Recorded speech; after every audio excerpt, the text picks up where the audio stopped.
Mesdames, Mesdemoiselles et Messieurs, très chers internautes de la Sénégalaise des services SDS, ici le service est à sa juste valeur, mais aussi téléspectateurs de Louga TV, la première chaîne télévision digitale ici à Louga. Nous avons l'honneur et le plaisir vraiment de vous accueillir comme tous les mercredis soirs dans votre émission. Sous nos invités,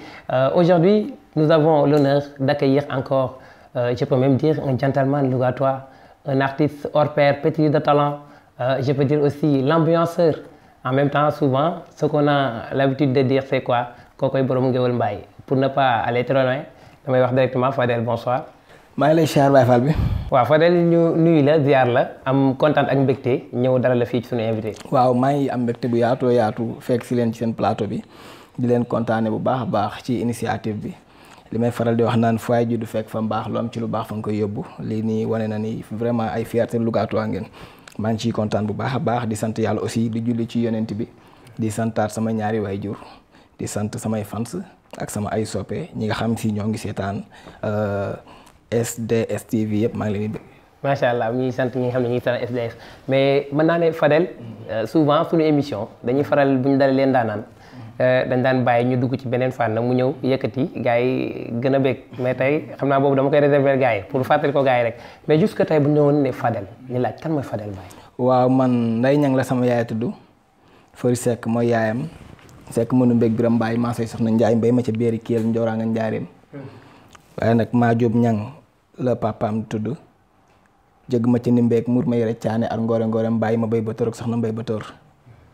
Ibrahima Mbay la ñuy woowee sama papa mbayaali kumba jogo maa ngi la sukaabe ngoone jéey ma faali kumba ndaama tax ma balaa dégg fukki bala ñaar tàkk jéeri ngoone ma sambaak faali ngoone ma sambaak la sukaabe ngoone ma samba kooku mooy ndeysaan dégg loolu la wolof naan tagge baaxul waaye ko la xam fi nga bokk dafa wóote dafa baax moo tax gis nga Fadel ni mu ko defee tarkalla ci noonu Fadel donc buñ ko déggee dèjà nee naa la buñ dalee leen daanaan dañ koy bàyyi mu yëkkati mais boo déggee présentation bi dèjà loolu rek campé na débat bi bu ñu bëggoon a ñëw tuuti ci début Fadel bi mu commencé fan la commencé musique. waaw sama début moom wax dëgg yàlla ku ne xam na ne man cuuraay laa doon jaay dama doon sol caaya di wër di jaay ay cuuraay bant paquet 100 francs su ma duggee ci kër yi di taasontu di wayantu maire yi nga xam si ñoom laa daan jaay cuuraay bi ñoom ma daan conseiller di ma wax xale bi li ngay wax dafa am solo te mën nga yóbbu ci télé bi jamono yooyu mi ngi tombé ak immigration clandestine bi. may woy ci gaal gi naan gaal gi du ma ci dugg ndax gaalu Barcelone jëm Barsàq du ma ci dugg ndax mu ni de ba ko daaj sax da koo ragal naan gar gi amul bànqaas amul cari garab ndax góor fu mu toog te nangoo liggéey njëriñ feeñ léegi wax yu am solo yooyu ma doon wax dafa dem ba nit ñi da leen intéressé ñu may conseillé lii génne ko bala ko mag ñee dégg yàlla def ni nag ma demoon gisee benn grand bu ñuy wax Laay Jaañ bu yor studio LSD TV ma koy nuyu de passage grand Laay ma ñëw ni ko grand dama bëgg a way mu daal di ma lan ngay way ma ne ko damay taasu mu ne ma est-ce que am nga xaalis ma ne ko non man cuuraay lay jaay mu ma ñaata nga am ma ne ko 40 000 la am mu ne ma dinaa la jàppale defal la morceau defal ma Fadel Mbaye la wax macha allah morceau bi ma koy def nag man dama doon fo de dugguma woon ci musique pour dugg ci à 100% pour gëm ko mais dama ko doon def nii rek comme maa ngi fowantu di jaay cuuraay am naa kii bi rek ñun nit ñi di ma ci conseil man damay dem léegi bi ma defee morceau bi génn ma tegal ko sama papa ak sama tante bi di jooy xam nga affaire bi daf ma émotion quoi affaire bi ni man ko li ma way neex na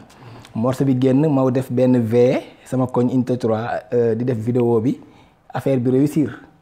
affaire bi après morceau bi commencé ma ampleur boo xam si man morceau bi fi mu àgg sax sama jëm àggu fa ma toog une semaine après France 4 Jofane ma koy nuyu de passage RTS contacté ma benn événement boo xam ne si xawaare la ñu ma def ko ak live te dama teel a osé ma wut ay musiciens répété ndoo ak ñoom une semaine dem def live RTS ñu jox ma benn subvention jox ma xaalis bu bari ma ne nag affaire yi moom nekkatul foo ko waa xaaral ma dëgg sama bopp xam nga boobu ba léegi nag ñu ciy sant yàlla macha allah. ndeysaan foofu la mbir bi commencé donc nga ñëw mais souvent on a l'habitude de dire Fadel doomu Louga te boo xoolee ci ses débuts il paraît que Dakar. différence boobu noonu noo ko mën a expliquer Fadel doomu Louga ses débuts mu nekk Dakar. waaw doomu Louga laa parce que sama yaay fii la juddoo fii la yaroo fii la màggee waaw man nag yàlla dafa dogal ni sama papa waa Ndaat la mais Dakar la dëkk Dakar nag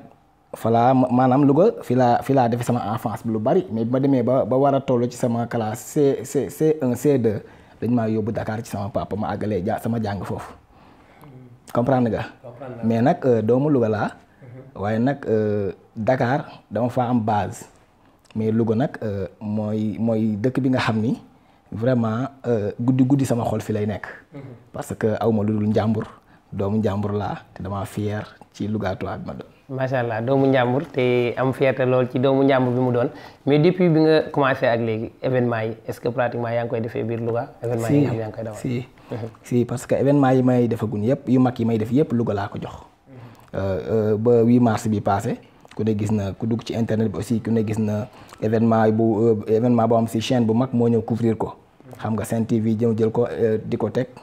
teg ba ñëpp gis ko muy événement bu rëy vraiment loolu du lu yomb.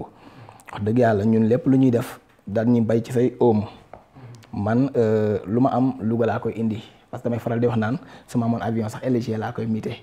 parce que ñun amuñu lu njàmbur suñu référence mooy Baye Djily Mbaye ndax lépp lu baax rek yéene woon na ko Louga fii kon ñun lépp lu ñu am rek Louga lañ koy yéene mais Dakar nag fa la marché ba nekk da ngay génn rek ndugg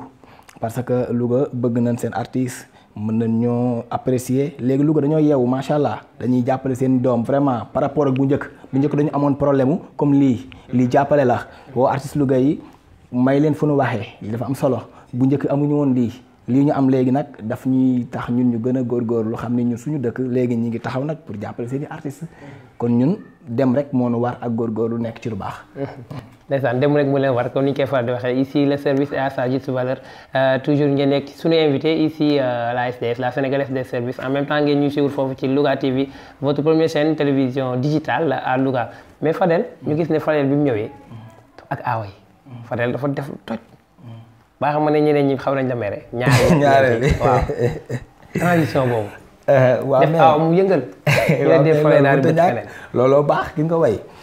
waaye dafa war a am loo xam si nit ñi dañ koy xaar comme dama ñëw way way clash ñaareel yi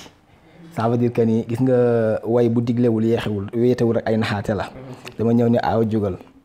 macc nga fi kaani yooyu nga fi lingom aawa jugal aawa doo toggee gobar yekke jaasi gàll teg fetal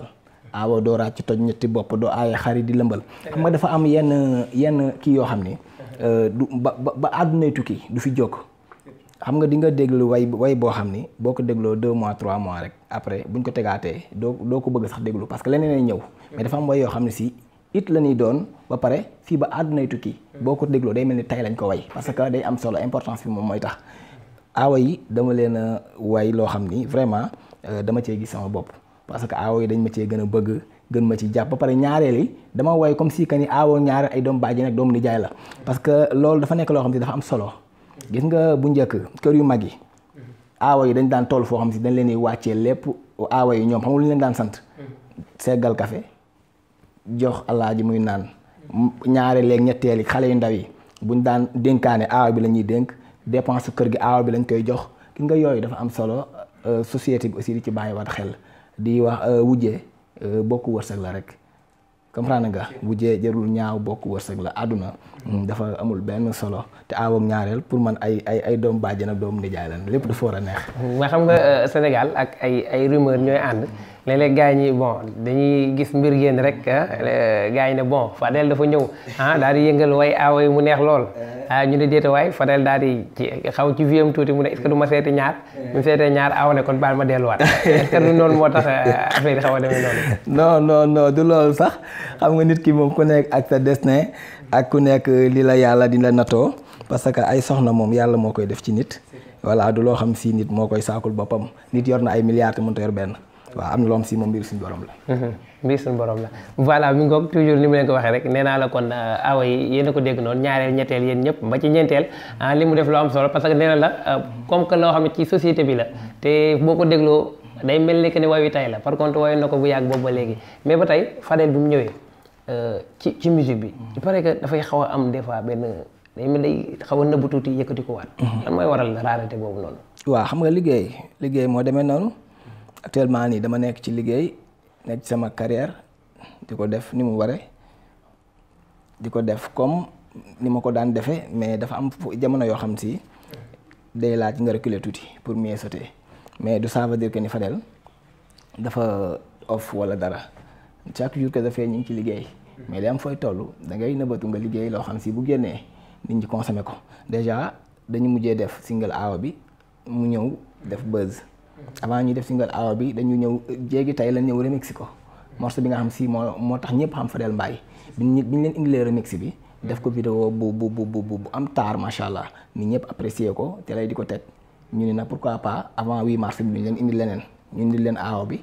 macha allah mu jàll actuellement ñu ngi ci projet di préparer def vidéo bi ak yooyu noonu comprendre nga. waaw mais nag ñun moom vraiment ci liggéey rek la ñuy dox ci liggéey rek la ñu nekk. macha allah ci liggéey la ñuy dox mais aussi waxoon naa ko sànq que ni nous sommes dans un pays boo xam ne souvent la plupart dañuy interpréter des faits ci interprétation yi dañ ciy dégg ay versions yu wuute. est-ce que réellement que des encadreurs yi nga xam ne war na ko war mën a am ménager rek yu demee noonu est-ce que yor na ci yu kale tellement ba mu mën a gérer carrière am comme ni mu waree. ba nga xam ne rareté boobu sax déjà. waaw alhamdulilah yàlla boole na maag ñu am ambition ñu ma gëm. parce que fii Louga am naa fi staff boo xam ni ñu ngi may taxawu di ma jàppale vraiment bu ma amee bis dañ ciy sonn trop dama am taxawaay boo xam si fii Louga macha allah dama ciy sant yàlla parce que li gën a jafe muy samay ami enfance ñi ma fowandool defandoog ñoom lu bari sama enfance ba tey ñoo nekk sama wet di ma jàppale amuma benn xaritu maanaam tey man samay nitu démb ba tey ñooy samay xarit ñoom lay àndal ñooy samay staff ñooy samay conseil ñooy samay waxtaanukaay ñooy samay nit même Dakar noonu samay ami enfance ñooy samay staff ba sama frère bi ma àndal ba sama cousin xam nga Louga fii ñoom Petit Serigne gars yi ñoom ñoo yor affaire yi man dañ naan ma mbaay defal lii mais maa ngi liggéey ak xel mu dal dañuy faral di wax naan nag li ñuy taaw di ko joxe ki loo xam jot moo koy jël parce que musique dafa nekk loo xam si li olof yi naan suuf bu sutante dañ ko jël musique bi dafa tool foo xam si il faut nga am branlo il faut nga am jàppale mais yàlla xañuma branlo yàlla xañuma jàppale suñ borom mi muy suturaal maa ngi jàppale sama bopp parce que am naa gëm-gëm am naa ambition am naa vision xam naa fi ma teg sama tànk te xam naa fi ma jëm suba parce que man noonu laay doxee xaar nag keneen ku ñëw puus ci mu dem mais priorité bi mooy gëm naa li may def xam naa fi ma koy teg li ma ci bëgg a def incha allah dama koy def. macha allah donc gëm-gëm ba détermination ak destination ba ma nga fa comme ni mu ko waxee ci biir ay waxam mais toujours lien bi ak yeneen artistes yi. jàmm laa seex ak ñëpp vraiment muy Louga muy Dakar artistes yëpp samay xarit lañ gisoo bu ma xewlee fii artiste Dakar yi gisoo édition ren bi 8 mars bi Mbaye Ndiaye Tilala Oumou Sow Seka comprendre nga artiste Louga yi ñoom Cheikh Fall. xam nga jekk Baye Fall moom ñoom Mbaye Fall Papa Serigne xam nga ba ci booy Malle booy bi gën a tuuti ñëpp dañuy ñëw sama chaîne ma jox leen micro ñëway man damay partager parce que artiste mën na ñëw ci sa chaîne nga may ko xaalis boo ko doon may ay millions nga jox ko mu wane talent moo ko gënal parce que artiste bu ñëw ci sa chaîne rek ba dem te joxoo ko mu way mu def la noonu kon ça veut dire que ne artiste bu ñëwee jox ko cër bi mu moom yàlla def nañ sama staff comprendre nañ loolu parce que loolu yëpp dama ci waxtaan ak ñoom suñuy dernier réglage dama naan leen sama nawle yi nga xam ne si dañuy ñëw pour gis seen bopp ci sama bis dañ leen bàyyi ñu gis seen bopp parce que man tolloon naa foo xam ni su ma demee ci bisu jàmbur damay bëgg ñu jox ma way kon képp ku ñëw rek na gis mais nag lépp dañ koy teg ci organisation. macha allah lépp dañ koy teg ci organisation comme que jàmm la séq ak yeneen artistes yëpp moo xam muy artistes yi nekk niveau Dakar wala feneen artiste bu mën a doon mais aussi jeunes talents yi nga xam ne ñu ngi génn biir Louga bu ñu ñëwoon bëgg def duo ak Fadel ku ci mel ne je peux même citer Marista et autres man lay tout à l'heure wax nga ko mi ngi ñëw ci seen est-ce que pare na pour. waaw non dama leen di ubbil samay buntu parce que man bi may gën a nekk jeune laa def ak duo bi ma gën a marqué ci sama duo yi mooy duo bi ma def ak Abdou Guité Seck xam nga Abdou Guité international la album jëlal sa njëlam ma def ci duo man ak moom morceau mes parents morceau bi génn cartonné kon ça veut dire que ni change boobu Abdou Guité may ma pourquoi du ma ko may samay rak waaw parce que man vraiment def naa duo aussi ak Kiné Lam Papa Ndiaye Thiou Ngoné Ndiaye Géwal Abdouras Yves Nia macha allah damay diw artiste yëpp voilà donc ci parcours bi d'ailleurs ci biir ay som da nga ko ciy gis à chaque fois am na ci ay ndaanaan macha allah artiste international yoo xam ne ñoom lay àndal te aussi kon ñoo ko déggandoo noonu ci solide passage Tidiane moom mi nga xam ne mooy ménagère u Marista ak gars yi ñuy suivre yëpp di leen kontaan waat bu baax a baax mais ba tey Fadel dañuy xaw a changer tuuti casquette bi xam nga ci artistes yi c'est un peu rare déjà nga gis artiste boo xamante day nekk waykat en même temps di yëngu ci politique est-ce que réellement Fadel moom day politique. waaw man damay politique. parce que su ma taxawee ni duma politique damay naafeq parce que damay ànd ak Mamadou Mamour Diallo soxna madame Binta Diallo di sama wëllëre di sama xarit mën ma taxaw mën ma jàppale waaw kon nag vraiment man nit moom ba ma jiwee ngor dama lay fay ngor comme moom dafa mën jàpp ci samay bis du ma tànqamlu lépp lu ma xewle moom moo ci mën ba le 8 mars passé biñ ne des na 2 jours 3 jours xaalis bu bari la ma jox bamba mi moo jëli woon xaalis bi kon ça veut dire que dafa am loo xam si nit ki nag bu la jiwee ngor ak teraanga nag da nga koy mën a ragal péete day xañee wërsëg. ragal péete day xañee wërsëg kon moom Mamour ñoo àndi liggéey nekkul koo xamante ne si ne day nekk di soutenir dafa bokk carrément ci parti boobu. damaa bokk ci mouvement Dolli Macky bu Louga. waaw ci mouvement Dolli Macky bu Louga nga bokk di liggéey. dama cee bokk. Fadel amoon na lien bu jiitu loolu. ak monsieur le maire Moustapha Diop. monsieur le maire mosuñoo am lien man ak moom. ci ay rumeur fort ci yooyu béy. sama dëkkandoo la. yàlla boole nañu. ma way ko mais mosuñoo gisee ñu toog bu normal yàlla dafa def ni doomu Louga laa mooy maire Louga muy sama giir di sama dëkkandoo ñu bokk dëkk Serigne Louga li may wax ñeneen xam ko seeni maam di leen ko wax ma xam ko ay maamam ma waxal ko mais bi ma ko defee moom gisul loolu. dafa jóg gisul loolu. waaw gisul loolu parce que ñun suñu baat lan am te doolee jën ndox comprendre nga doomu Louga lanu bu ñu xewlee dañuy bëgg ko ñu soutenir dañuy bëgg ko ñu jàppale comprendre nga bu ñu defee événement bu mag Louga investir ci événement yoo xam ne déjà dañ ciy investir suñu ay millions mais dafa rafet bu dul dara mooy maire Louga mu taxaw soutenir ñu jàppale premier magistrat de la commune. voilà ñun bu ñuy def événement fii suñuy droit dañ koy fay ba mu mat amul lenn lu ñuy may dañuy fay fii fay BSDA dem préfet dugal génne dem police fay li ñuy fay sécurité dem mairie fay li ñuy fay suñuy droit ba mat mais en tant que monsieur le maire de Louga artiste Louga yi dañu war di gis boppam seen bopp ci moom ndax nag dañuy wax faral di wax naan kuy wàlli yaan sa dëkk moo tëggul ndax ni muy jàppalee yeneen artistes yi ci àll bi bay ci say oom bay ci say weewu tànk say doomu dëkk dañu war a di gis parce que ku nekk gis na Louga léeg-léeg événement yu bari ba ci ay final municipal am yi muy def ay artistes lay jëlee ci àll bi di leen indi on peut même citer souvent c'est très rare ki xam ne Wally di ñëw fii à Louga mais chaque final Wally moom mooy ñëw day jëlee ay artistes ci àll ba te doo gis benn artiste Louga buñ ci boole bu presté avant Wally di ñëw c'est que man nag yàlla dafa dogal ni man du ma njënte doom ju ma jurul du ma gërëmul ku ma defalul dara man yàlla moo dogal loolu ci man sama bopp laa gëmuma personne ñoom bi ma leen boycotté ba léegi maa ngi dund waaw vraiment man boo ma xeebee ma xeeb la boo ma xeebee dama lay xeeb man ku ma xeeb la amul qui que ce soit sama bopp laa gëm du ma ànd ak nit comme di yor samay sabar wala may yor tama wala may gàddu yu leket foo jëm ma topp la di daw man du ma topp kenn di daw boo ma soxlaa danga may woo ma ñëw ci dignité ak personnalité defal la li ma lay defal yéegal sama oto dem ñibbi du ma topp kenn di daw am naa droit far nag am naa droit péete bi ma ko defalee morceau bi boo gisee sax li gën a am mal attendre sama diggante ak moom yu bari dafa ma dig def ko. dafa la dig moom monsieur le maire Moustapha Diop ba pare defu ko. def ko voilà. dig boole ma ak nit mu ni ma dalay dóor ay dóor la mu boole waat ma nit mu ni ma ay dóor la. maanaam mu boole ak nit. kooku ne dafa jóg li mu wax maanaam. ay dóor la da ko wax rek mu boole waat ma nit kooku ni ma ay dóor la. mais man du ma benn golo boo xam si dañ may wiiri di ma def nii pourquoi. te ma am liggéey sama carrière ba am fu ma tollul ba ko jël di ko dépendre ci benn doomu aadama du ma ko def damay gëm sama bopp xam ni ci foo nekk ak ci loo nekk suñ borom ñëw comprendre nga bi yàlla dogalee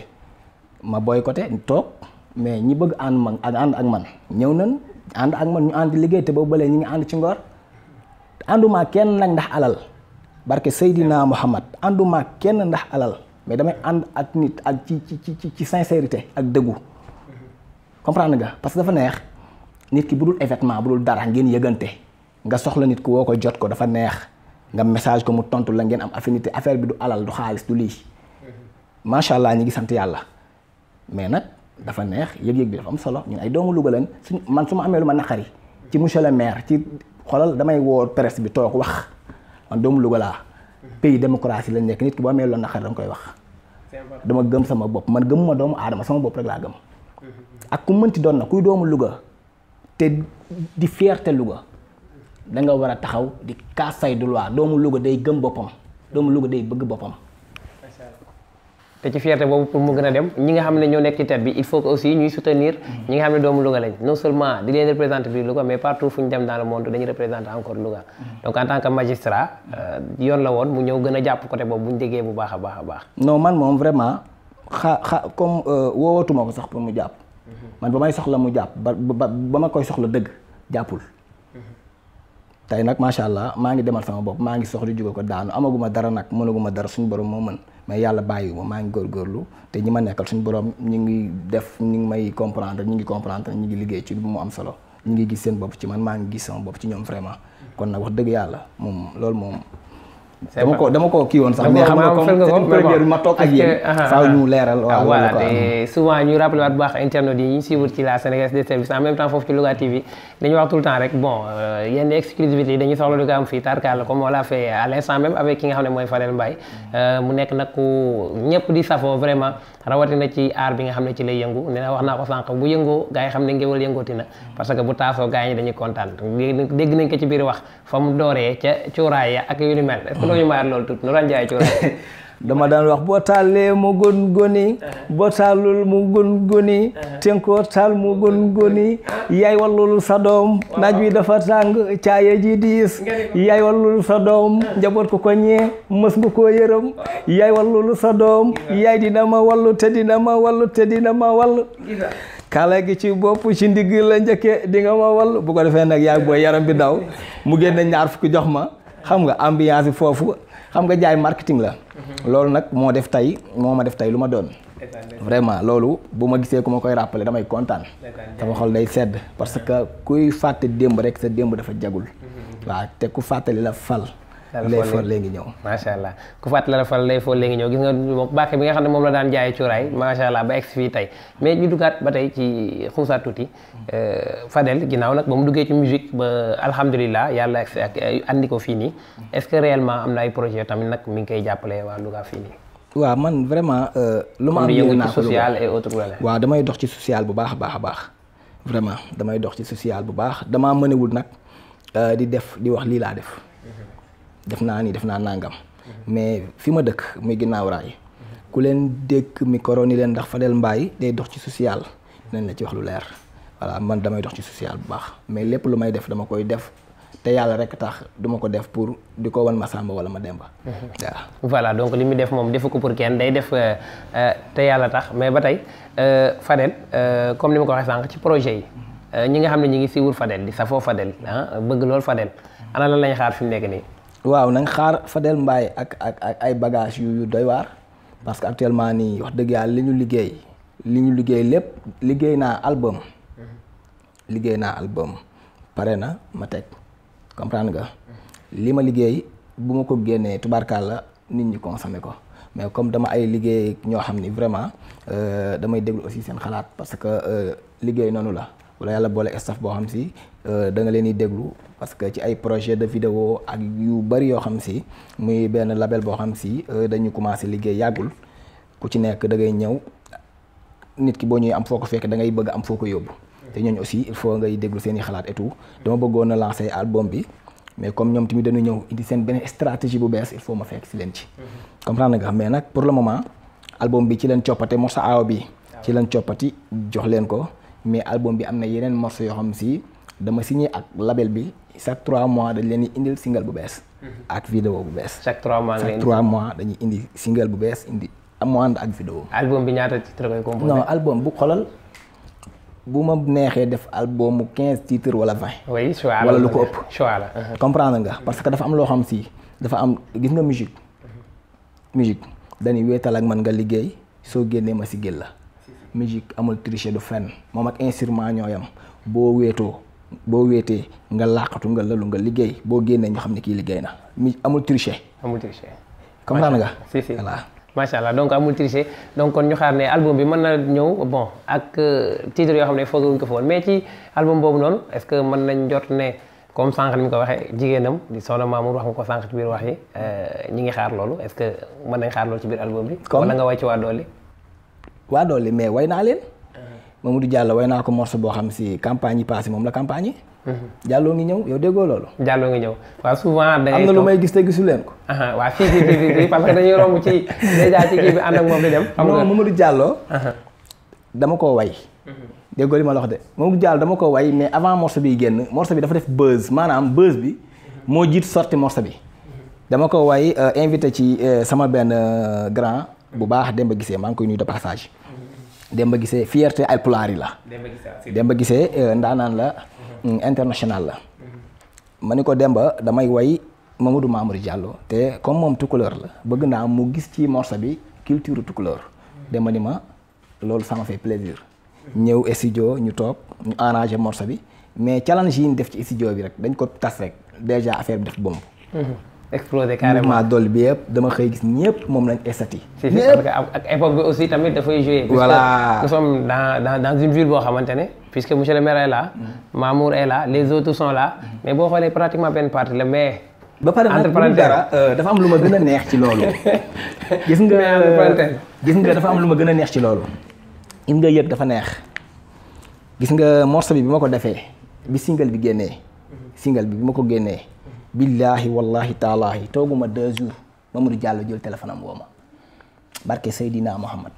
tooguma 2 jours Mamadou Diallo jël téléphone am Fadel man la Mamadou Mamour Diallo félicitation dégg naa titre bi xam nga loolu moo dàq ay milliards. billaahi wallahi taalaahi man dafa am geste laay jàppe nit. c'est important. sama kër li ma fay yóbbu kenn joxuma ko. déggoo li ma la wax de li may yóbbu sama kër maa koy fayit kenn joxuma ko. geste laay jàppe nit te geste yooyu dafa noble. dafa am benn jour muy def fii benn meeting ci buntu permanence bi ñu invité ma jóge Dakar ñëw bi ma ñëwee man pour man sax du ma jouer parce que dama ñëw rek gaar sama oto ci ginnaaw meeting bi toog génn ma sama biir oto na damaa toog. meeting bi dem xumbaay tëgg mi neex yëpp macha allah affaire yi jékki-jékki ñu ni dañuy jox président Mamour mu way mais dafa woo sama papa Modou Mbaye maa ngi koy nuyu de passage. ni yónnee fa ni ko balaa maa way na Fadel way bala maa wax na Fadel way comprendre nga mu doon loo xam si dafa rëy ci man nga geste yooyu. ma ñëw pele bagal ko morsoom foofu neex affaire ambiance bi. xam nga da ngay kontaan da ngay xam si kii li ma ko defal yëg na ma te man yëg rek laay jàppe nit. kër Serigne Louga laa dëkk. kër Serigne Louga laa dëkk. Moustapha Diop laa dëkkal mooy sama géer ay maamam li ma ci xam xaw ma ci maam Mamadou Diallo xaw ma ci dara maam Moustapha Diop laa xam dama ko maîtriser fii laa ko def mais yëg gi ma Mamadou Diallo def ba ma ko Moustapha Diop defoon ma téye ko. considération bi daal. voilà moo jur lépp li leen bu lépp mooy. loolu rek la manque de considération en quelque sorte. voilà loolu rek la. voilà donc kon ni ñu koy faral di waxee toujours yéen a ngi ci la STS la Sénégalaise des services di wax merci à Baros el président Baros tey xam naa doo wax dara parce que depuis loolu day kaas rek nee na bon président boo xam ne kenn du ko cité benn yoon mais Baros xanaa tey kontaan nga on t'a cité déjà te xam naa ne ci fin bi dañ la cité t'inquiète pas donc xam naa ne Fadel. bon. ici le service à sa juste valeur daanaka am dañuy bëgg sax bu ñu toogee waxtaan di peloo daal di moom mais souvent xam nga léeg-léeg temps bi dañuy xaw a xoj mais lii gën neex rek tout le temps dañuy fexe ba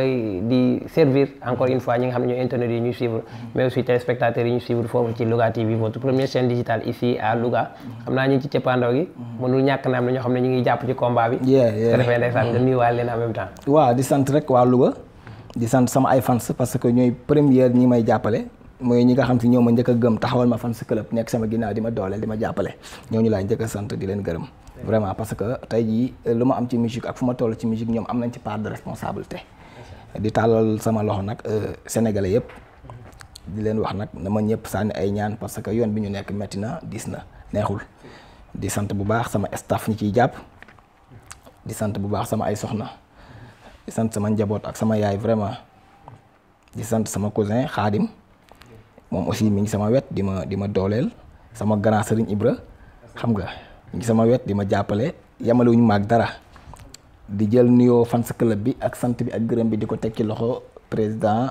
fans club bi Petit Serigne Diop di ko béggee bu baax di sant bu baax nag Mamadou Mamour Diallo di ko gërëm parce que vraiment samay événement moo ci gën su ma woowee ba jëflante ak man li mu war a jëflante ak man dara dootuma metti vraiment événement bi lu mu diis su ni ma allo Fadel def naa nii parce que moom nag dafa nit ku am suturaa ngi noonu tey jii lu mu lay defal rek du bëgg nga wax vraiment mais nag daf may defal teraanga bu baax macha allah soxnaam noonu yëg na ma daf may defal teraanga maa ngi nii sant maa ngi leen di gërëm maa ngi sant mouvement Dolli di leen gërëm ñoom ñëpp vraiment di sant Sénégal monde entier képp kuy sopp Fadel Mbaye ak nga koy bégee maa ngi lay sant maa ngi lay gërëm. ndeysaan képp kuy soppee Fadel di ko bégee di ko safoo mi ngi lay sant baax mais xam nga nee naa ci début bi bu ñu leen daanaan dañ koy bàyyi mu yëkkati lu neex sànq sax mayaat nga ñu ko bi nga ñëw ànd ak ñun ci li nga xam ne moom daan jaayee cuuraay waaye du ñàkk am noo xam ne moom ngay tàggoo gars yi le temps que ñu ngi remercier sama gars yi booy bay gars yi foofu rek bu xaw da ngaa bëgg ma kii waaw yee xam nga ma fekke Mbaye fan yi soxe bariya tuy jaaxalu ma xolal sama waaji na fekk mu mat waay sëñ Ibra laay wayal sama waay nga sëriñ Ibra Mbeng yaa ma bëgg maa la bëgg sama waaji tey ma way la wane la ndax dangaa gore dikkee ma may sa tuum maam dandi mag ñi gërëm nañu kat ndaw ñi wax na ko sëriñ Ibra ku maamam mënoon sa maam doom ja yaa ko man jottali ko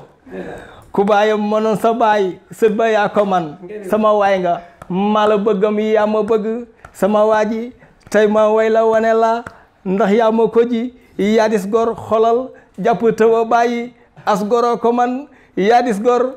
ndeysaan yaa dis gor jàpp sëñ bi kontaan naa ci yow yàlla na nga ma ko yàgg a jox yàlla na nga dund ba may jox ay millions di jàpp ci sama ay contrat kii dama ko bëgg sama xarit la fu mu jógee ñëw ci man di ma tiitaroo yàlla na ko yàlla may jàmm. amiin incha allah donc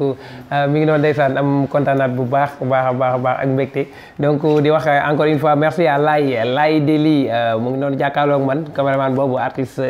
international je peux même dire Laye tiktoker bi fi lay nekk di def yu kenn xamul tiktok Laye Deli borom Deli yu bari Al Amin lui le DG bon li may wax toujours équipe jeune la mais tout le temps boo xoolee Tarkala c'est lui le DG boo ko gisee ak kiyam ndeysaan kenn moom pël borom sono pël de son vrai nom Modlo pareil aussi pour Pa Omar sama sëriñ moom ndeysaan jàppoon naa ne alxuraan ci moom bu ko téye Tarkala nekk bu téye son yi aussi oh vraiment la rédaction moom donc chapeau à eux di kontaan di bëgg encore bu baax. mais doom day tuuti ma yàq émission bi de. kenn du moom. madame Mbaye maa ngi koy ziar. ndeysaan madame Mbaye. mi ngi may toppatoo. boo gisee temps yi xam ne tubaarkalla. madame Mbaye sama loxo ngi ci soos. yëkkat naa ñaari baram. ku fay ñëwaat. parce que Fadel ñun dañ koy xeex xam nga moo tax ñu koy xeex. daf ñu sagal sigil ñu après mu daal ñuy roof kaani. léegi war na wax madame Mbaye ñu ngi koy toppatoo kon ñun daf ñoo fàtte gannaaw.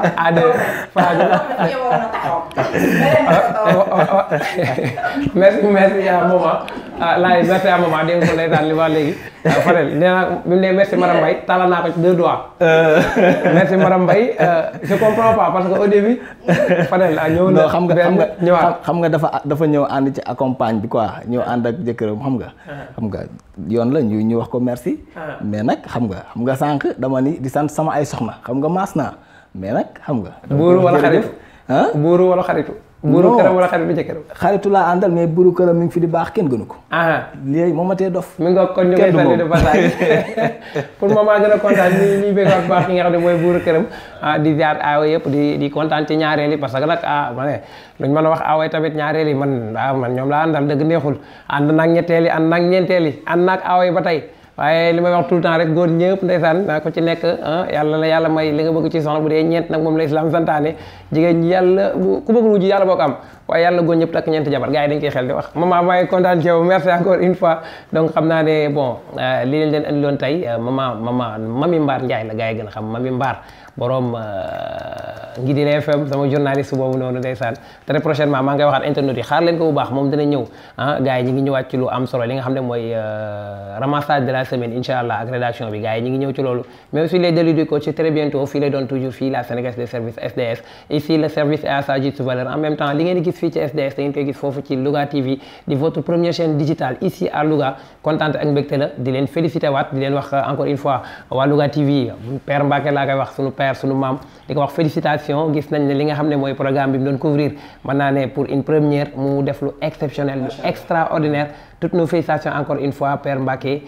di féliciter bu baax équipe bi nga xam ne ñoom nga àndal ñëpp di waa Louga TV di wax ne la sénégalaise des services en commençant par notre PDG Bara en même temps le DG Al Amin ñëpp kontaan nañ bég nañ di leen wax ne bonne continuation li gën a neex mi ci kanam kon kontaan ak mbégte daal lañ doon am dalal ki nga xam ne mooy Fadel kon chers internautes chers téléspectateurs très prochainement ci beneen numéro ak beneen invité à la prochaine ciao